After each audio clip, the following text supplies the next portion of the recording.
ભરૂચ શહેરના ભુલાવ અને જાડેશ્વર વિસ્તારમાં છેલ્લા કેટલાક સમયથી વીજ પુરવઠો વારંવાર ખોરવાઈ રહ્યો છે। આ સમસ્યાથી સ્થાનિક રહીશો પરેશાન છે। દિવસમાં 3 થી 4 વખત વીજળી જતી રહેતા સ્થાનિકોએ વીજ કંપની કચેરીએ રજૂઆત કરી હતી। ગઈકાલે રાત્રે પણ વીજ પુરવઠો ખોરવાયો હતો। ગરમીના સમયમાં વીજળી ન હોવાથી લોકોએ મુશ્કેલીનો સામનો કરવો પડ્યો હતો। સ્થાનિક રહીશોના જણાવ્યા મુજબ દિવસમાં 3 થી 4 વખત વીજ પુરવઠો બંધ થઈ જાય છે। આ સમસ્યાના નિરાકરણ માટે ભોલાવ ગામના ડેપ્યુટી સરપંચ યુવરાજસિંહ અને સ્થાનિક રહીશો વીજ કંપની કચેરીએ પહોંચ્યા હતા। તેમણે રજૂઆત કરી હતી કે વીજ કાપથી ઘરેલું કામકાજ અને વેપાર ધંધા ઉપર વિપરીત અસર પડી રહી છે। લોકોના વિરોધને પગલે તંત્ર દ્વારા તાત્કાલિક પગલાં લેવાની ખાતરી આપવામાં આવી। આજે અમે અહીંયા નોકતાપુર જીબીમાં આવેલા છે। આજુબાજુની ઘણી સોસાયટીમાં ડેલી 15 તારીખથી એક લાઇટનો ઇસ્યુ ચાલી રહ્યો છે। અહીંયા અમે વારે ઘડીએ ફોન કરીએ છીએ તો કોઈ ફોન ઉઠાવતું નથી। ઇન્ચાર્જને બી ફોન કરીએ છીએ, એ બી ફોન નથી ઉઠાવતું, કે અહીંયા આવવા તૈયાર નથી। અને લાઇટનું પરમેનન્ટ સોલ્યુશન લાવે એવી અમે આશા રાખીએ છીએ, કારણ કે રોજ સવાર પડે લાઇટ જાય, રોજ રાત પડે લાઇટ જાય ને અહીંયાથી માણસ ફોન ઉઠાવીને એમ જ કે અડધો કલાક આવે ને ફોન કટ કરી દે છે। કોઈ પોઝિટિવ ફીડબેક આપવા તૈયાર નથી। તો અમે અમારું નિવેદન કોને સૂચવીએ?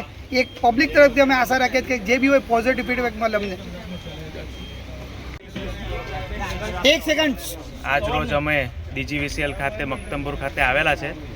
ભોલાવ વિસ્તારની અંદર 40 થી 45 સોસાયટીની અંદર લાઇટ્સ નથી અને દરરોજ જાડેશ્વર ગામ બી ખર્ચ ભોલાવ સાથે જાડેશ્વરના લોકો પણ અહીંયા ઉપસ્થિત છે અને રોજ લાઇટ નથી। એની માટે લોકો ખૂબ હેરાન થાય છે, નોકરિયાત વર્ગ ખૂબ હેરાન થાય છે। એની માટે ખૂબ DGVCLના કોઈ અધિકારી અહીંયા કોઈ જવાબદાર નથી। એના માટે અમારે તંત્રને જાણ કરવાની આજે ફરજ પડી છે અને આજે અમે સર્વ ભેગા થઈ અને આની માટે એક લેખિતમાં પણ આપવાના છે કે ભાઈ આનું કાયમી ધોરણે નિકાલ થાય અને લોકો હેરાન ના થાય એનું જરાક વિચારે અને અહીંયા કોઈ જવાબદાર વ્યક્તિ તરીકે બેસાડે રાતે, જેથી કરીને ફોન ઉપાડીને જવાબ આપે, લોકો અહીંયા સુધી ધક્કા ના ખાવા પડે એવી અમારી વિનંતી છે। દિવસે પ્રી મોન્સૂન કામગીરી ચાલી રહેલી છે, એના વિશે શું કહેશો? પ્રી મોન્સૂન કામગીરીમાં અગાઉથી ખબર જ હોય કે ભાઈ હવે વરસાદ આવવાનો છે તો કામગીરી કરવાની છે। તો અહીંયા એ લોકોને પણ લોડ વધારવાની પ્રોસિજર હોય તો એ પહેલેથી અગોતરા પ્લાનિંગ કરે કે ભાઈ લોડ વધારવો પડશે। વાવાઝોડા વખત તો પબ્લિક સમજી શકે છે કે ભાઈ ટેકનિકલ પ્રોબ્લેમ હોય, પણ હાલમાં તો કોઈ પ્રોબ્લેમ નથી, તો કેમ રાત્રે લેટ થાય છે? અને રોજ રાતે લાઇટ જવાનો કોઈ મતલબ નથી। રોજ જ રાત્રે લાઇટ 3-4 કલાક જાય ને રોજ લોકો હેરાન થાય છે। એનો કોઈ કાયમી નિરાકરણ તો કરવું પડશે। ઓકે, અહીંયા અમે નારાયણકુંજ વિહાર એક્સટેન્શન સોસાયટીના ઘણા બધા મેમ્બર્સ જે છે એ ઉપસ્થિત થયા છે। જાડેશ્વર રોડની તમામ સોસાયટીઓ, આખું ભોલાવ ગામ, જાડેશ્વર, દરેક જગ્યાએ લાઇટનો જે છે પ્રોબ્લેમ ચાલી રહ્યો છે। કેટલા દિવસથી, લગભગ 15 દિવસ થઈ ગયા છે। પર્ટિક્યુલર અમારી સોસાયટીની વાત કરું, 15 દિવસ પહેલાં જે છે 2 નાઇટ અમે વિધાઉટ લાઇટ કાઢી છે। પર પ્રોમિસ કરીને ગયા હતા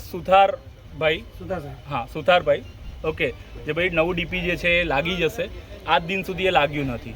ઓકે, અમારી સોસાયટી નહીં પણ આજુબાજુની દરેક સોસાયટીમાં જે છે વોલ્ટેજના પ્રોબ્લેમ છે અને રોજ લાઇટ જાય છે। આ રીતે વિકાસ થશે? અહીંયા દક્ષિણ ગુજરાતની જે વીજ કંપની છે એના અહીંયા લગભગ 200 થી 250 માણસો ઊભા છે, પણ કોઈ પણ જે પ્રતિનિધિ છે અહીં છે નહીં। જે ટેલિફોન ઓપરેટ કરે છે એ વ્યક્તિના પણ એ ફોન ઉપાડી નથી રહ્યા। તો અમારે શું કરવાનું? અમને એક જ વસ્તુ જોઈએ છે, એક આ જે રોજ લાઇટ જાય છે એનું સોલ્યુશન, અને અમને ટેમ્પરરી સોલ્યુશન નહીં, પરમનન્ટ જોઈએ લેખિતમાં, કારણ કે આગળ પણ આવી સેમ પ્રોમિસ કરી છે અને આજ દિન સુધી પૂરી થઈ નથી। તો આના પર ધ્યાન આપવા વિનંતી। બસ આટલું જ.